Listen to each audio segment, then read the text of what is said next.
Ever wonder what's hiding in the pages of old books? I'm not talking about forgotten bookmarks or pressed flowers. I'm talking about something much, much darker. Today, we're peeling back the layers of history to uncover the gruesome truth behind Anthropodermic Bibliopegy. That's a fancy term for the practice of binding books in human skin. It sounds like something straight out of a horror movie, but for centuries it was a chilling reality. So, grab a cup of tea, maybe not in your favorite library, and let us dive into the story of how human remains became part of the written word. Our journey begins long before paper as we know it. Ancient civilizations wrote on everything from clay tablets and papyrus to animal hides, which we call parchment.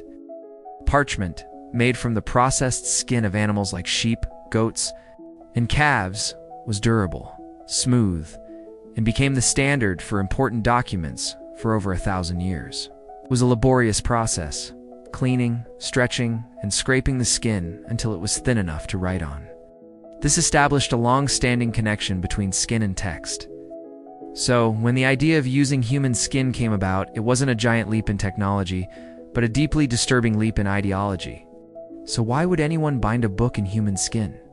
The reasons are as complex as they are macabre. It wasn't just for shock value. Often, it was a form of memorialization.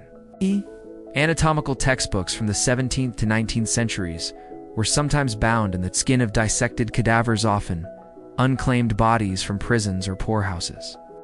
It was seen as a strange, practical tribute to the person whose body advanced medical science. Think of it as the ultimate dedication page, written not in ink, but in flesh.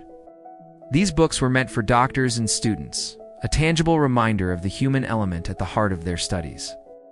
But there was a much darker side to this practice: punishment.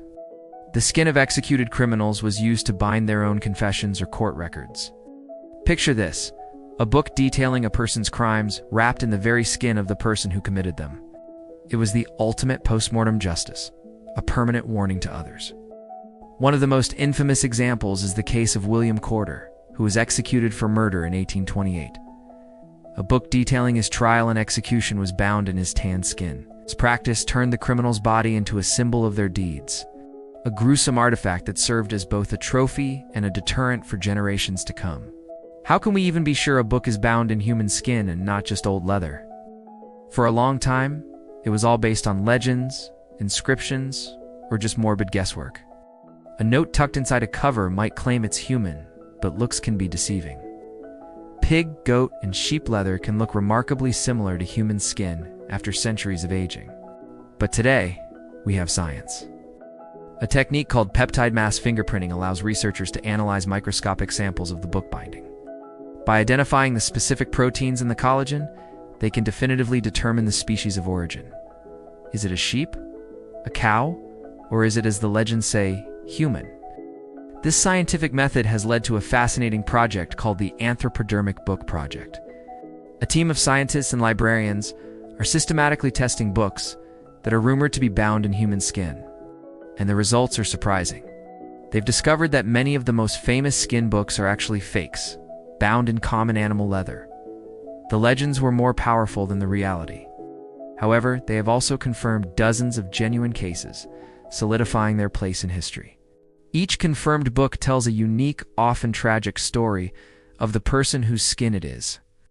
It's a way of giving a name back to the anonymous, of turning a morbid curiosity into a historical record. Let's talk about some of the most famous examples. At Harvard University's library, there's a book from the 19th century titled Les Destinées de l'âme, which translates to Destinies of the Soul. A handwritten note inside claims it's bound in the skin of an unclaimed female patient from a mental institution. For years, this was just a chilling rumor. But in 2014, peptide mass fingerprinting confirmed it. Inscription reads, "A book about the human soul deserved to have a human covering." It's a poignant and deeply unsettling object, forcing us to confront difficult questions about consent, ethics, and how we treat the dead, especially those on the margins of society. Another chilling example comes from the French Revolution. During the Reign of Terror, stories circulated about tanneries set up specifically to process the skin of executed aristocrats and political enemies. While many of these tales were likely exaggerated propaganda, some artifacts have survived. There are reports of copies of the French Constitution from 1793 being bound in human skin, a symbol of the revolution literally consuming its own. These objects are a stark reminder of how political fervor can dehumanize opponents, turning them into mere material. It's a terrifying thought that the very documents proclaiming human rights could be wrapped in human remains. So, what should we do with these books today? They are undeniably part of our history, but they are also ethically fraught objects. They represent a time when the bodies of the poor, the criminal, and the sick were treated as commodities. Some argue they should be removed from public display or even given a proper burial. Others believe they must be preserved and studied. They serve as powerful teaching tools, forcing us to grapple with the uncomfortable parts of our past and the evolution of medical and legal ethics. By studying them, we don't celebrate the practice, but we ensure we never forget the people whose stories are bound to these pages. The practice of anthropodermic bibliopegy largely died out by the early 20th century, as societal views on death and the human body changed. Paper became mass-produced and affordable, and the idea of using human skin became universally condemned as barbaric. But the books remain, sitting silently on library shelves around the world. They are more than just old books. They are human remains. They're artifacts that blur the line between literature and anatomy, between history and horror. They remind us that the objects we interact with every day can have deeply complex and sometimes disturbing origins. The next time you pick up an old book, take a moment to appreciate its simple paper pages. The history of the written word is filled with incredible innovation, but it also has its dark chapters. The story of books bound in human skin is a testament to the strange, sometimes terrifying ways humans have tried to preserve memory, to punish and understand themselves. It's a gruesome footnote in the history of paper, but one that tells us so much about who we were and who we've become.